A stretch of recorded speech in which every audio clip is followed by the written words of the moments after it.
So yan po mga kaprikoy, magluluto tayo ng dila ng manong baboy. So yan po, nasalang natin mga kaprikoy.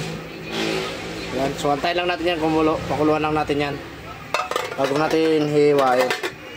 Luto, adobo yan, adobong dila ng manong baboy. So yan po mga kaprikoy, kumukulo na. Yan, ayan, kumukulo na. Balik rin lang natin yung mga kaprikoy bago natin tatanggalin, mga 5 minutes ulit para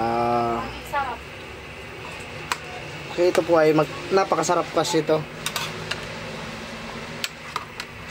So medyo masikip lang kuting bahay namin mga kaprikoy. Ayan.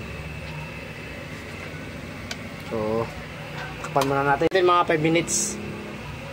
Ayan.